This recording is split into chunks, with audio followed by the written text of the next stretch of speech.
I do have a handful of conservative followers, and I'm sure that some conservative-minded people are going to come across these videos. Oh Um, yeah. what would be a reasonable amendment to the current laws? Like, if Pierre was to win an election and he was to try to implement something, obviously castle law, not really a smart play.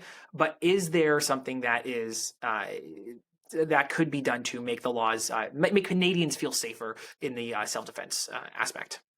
I saw a suggestion like this on Twitter from a legal scholar named Michael Plaxton. I don't know that I necessarily agree with it myself, but if you're asking for what could be a reasonable amendment, rather than having people charged in circumstances where somebody uses force that leads to, grievous bodily injury or death, have an independent review conducted prior to charges being laid to determine whether it would fall within the scope of self-defense. So basically to prevent somebody from being prematurely charged and having to raise the defense in court, you could have sort of this behind the scenes process that takes place.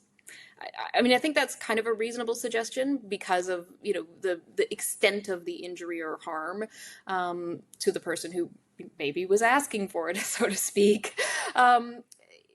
But it also protects against people being wrongfully charged and having to raise the defense, and it gives you this safety net if you're trying to assess in the heat of a moment when you've got seconds to react how much force you should be using. And then in that case, would this be like a combination of crown attorneys or justice of the peace or police officers? It wouldn't be like a jury, right? It would still be like legal professionals, right? Yeah, you think like retired judges, legal members of the legal community, retired police officers, like we have for police complaint reviews, and uh, you know maybe a coroner, like coroners inquests are sometimes done. You could have people who understand the law and can apply the law, and who also understand concepts around use of force, but who aren't actually making a determination about guilt or innocence.